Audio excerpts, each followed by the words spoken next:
Back again, and this time we're going to talk about the effort, the huge amount of effort it takes to get anything going in life.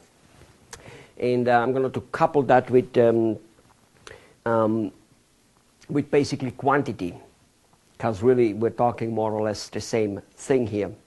The quantity it takes to do something. Somewhere in 1995, Mr. Bill Gates, he has wrote a book called Business at the Speed of Thought.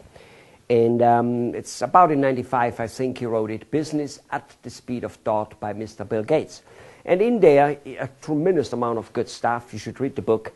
But in there, he wrote one particular thing which says, people always overestimate the results which they think they should get out of what they do on a short-term basis. Basically, people always think things should happen faster and more. They do one thing, they said, oh, you know, we send out 1,000 letters, shouldn't we get 20, 50 or whatever clients? Blah, blah, blah, whatever it may be. You know, I told my wife, 6 years ago that she's good, she's beautiful, I love her, and all those things. Shouldn't that be enough? Shouldn't the results come back like that she's overwhelmingly nice to me and whatever? Ladies and gentlemen, the effort it takes, okay, is so much larger. And even me knowing that, preaching it and reading this particular concept, about this concept all the time, I constantly overestimate what it takes. I don't think I do any marketing plan which turns out to be as profitable as I think on a short run. And this is the key here. Mr. Bill Gates says, business, overestimate the results which should come back based on the effort you put out on a short run. But, he says, they also underestimate the huge amount of results which could come and will come on a long run. However, people do not go and get the long run in most cases, because after the short run didn't work out, they give up. Yep, this doesn't work. In fact, that's why you in the United States of America have so many divorces going on. I don't need that shit. We're married 5 months, 2 years, 4 years. Well, first of all, they violate lots of, you see the KRC triangle comes to work here. They have no idea how much effort it takes. They don't have the knowledge. They never were responsible enough to find out the knowledge of how much effort of communication, ARC triangle, it took and it will take to make a marriage working. They don't know that if you have a problem, you're supposed to talk your way through it, okay? They don't know those things. So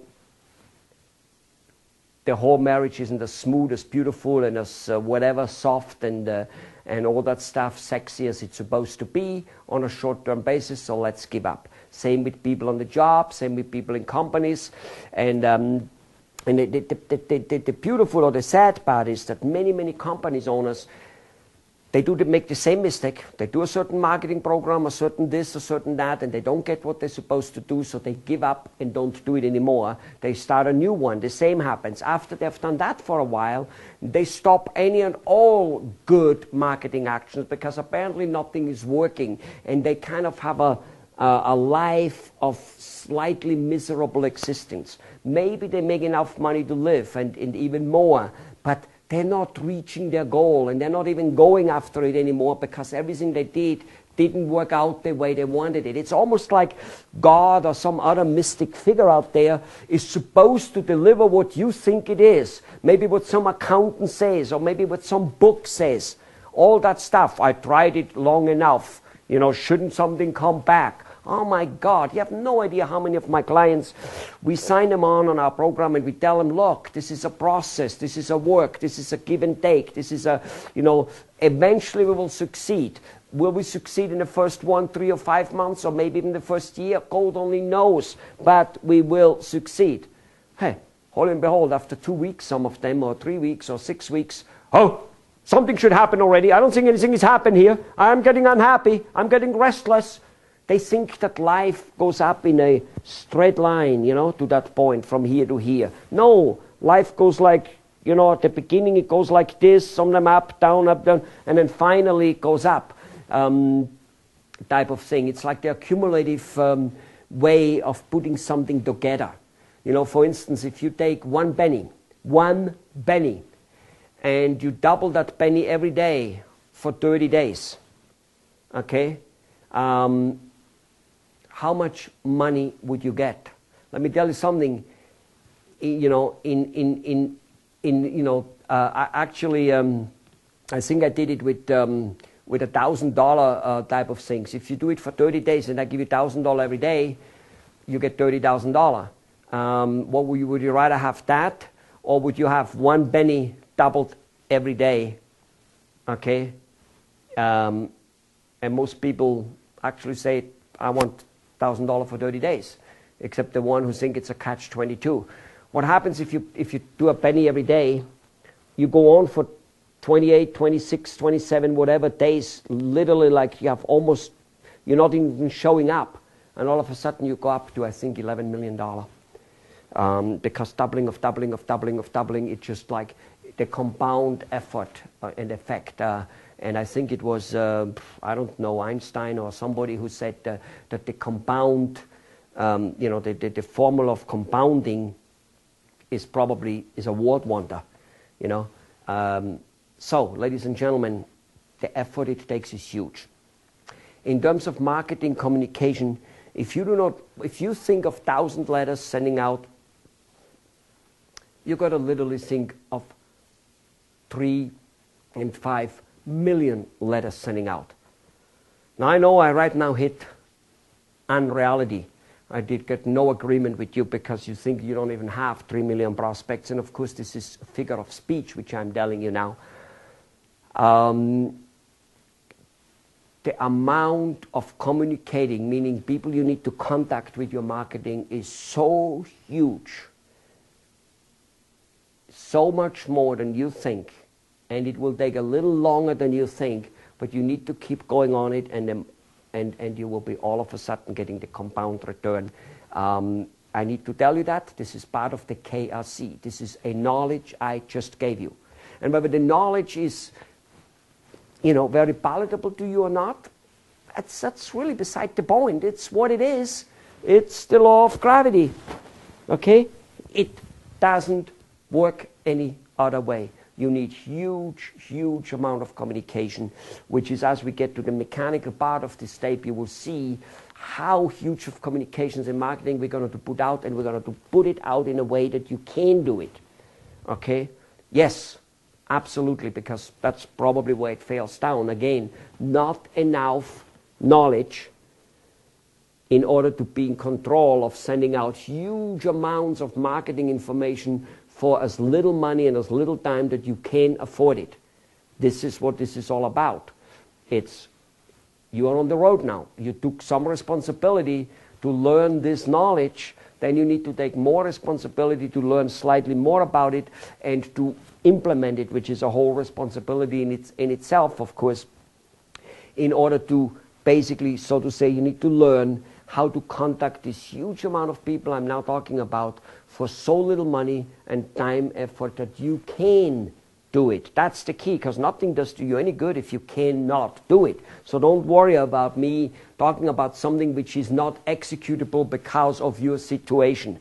And keep always this in mind. It is never the resources which are missing. I know people believe that. And trust me, I'm prone to believe it myself many times. If you want to do something and you don't have the money, you want to do something, you don't have the time, whatever it may be, it is easy to say the resources are missing. It's easy to say that law XYZ prohibits me. It's easy to say that the situation the way it is, the Chinese people selling the product for half the price, and it's a better product than we have, so obviously we can't sell it. Well, it's still, you know, that looks like a resource, but what it really is, it is your and my resourcefulness to overcome the resource problem which is at stake here, which is missing. our resourcefulness to become super overcoming the obstacles. There is one way to go from A to B. True. And we want to have the shortest way and the best and the cheapest. It's kind of understandable. And we should seek it out. But here's the problem. If from A to B straight, it's a 5-minute ride with the car and very easy to do, that would be great. But what about if there was a snow lavine or a whatever, some explosion and that road is blocked and you just cannot go? However, you could go in circle and over there to this mountain and down to this village and back over there and somehow go in from the back to that place 5 minutes away. And it takes you 9 days to get there, but you can get there. All of a sudden, ladies and gentlemen, that 9-day trip with lots of obstacles and huge amount of cost involved to get there, all of a sudden became the ideal way. And it was your resourcefulness to get there. It's not about to get there the best and the cheapest way. The best and the cheapest way is the way to get there. In the first place, nothing does you good if you do not get there ever. And that's where most people give up. And that is where they give up with their resourcefulness, which again is the responsibility of getting the knowledge so that you can be in control to get there. It's not the how you get there, it's that you do get there. And that is what is important. So we got that. The quantity is huge. It takes a lot more effort than you think. The results come back a lot less than you think at the beginning, almost always. If I calculate it that way, I'm still always falling short. And that's just all there is to it. In my own life, in my own company, I'm so short compared to where I thought I might want to be 20 years ago or 30 years ago. It is not even real. That does not mean unhappiness is part of it, because yes, I am moving, I am going, and by knowing this principle, I go, okay, somewhere along the line, there's the accumulation coming, and of course, because I know all those type of things, I have reached so much more on the other hand than so many other people have reached, because I do know that I need to be constantly resourceful, responsible to get more knowledge, and I work on it, and that puts you to a certain, it's the journey. Not necessarily the destination, it's the journey. And being resourcefulness is all about the journey. It is the overcoming the problem which will make you happy. Laying back and saying, well, we don't have the resources, we can't do that, that has never made anybody happy. No, it may be a good excuse to your spouse, it may be a good excuse to your kids, it may be a good excuse to your staff member, it may be a good excuse even to yourself. Here's the deal, it's not. As you well know, because you are not feeling good about it. So realize that's what the effort, that's what this whole thing is about. It's important for you to know that when you embark in this marketing adventure, which we're going to work on it, because let me tell you, otherwise you will be disappointed, and that's just all there is to it. But if not, you'll go, okay, I just need to turn on the juice, and I need to do it, and this is what's happening, and okay, let's go. And many past disappointments you had might, by doing so, actually disappear. You might look at them and you go, maybe I was on the right road. Maybe I just gave up a little too early. Most likely that's what it was. Ladies and gentlemen, get ready for the next few lessons. They're coming soon.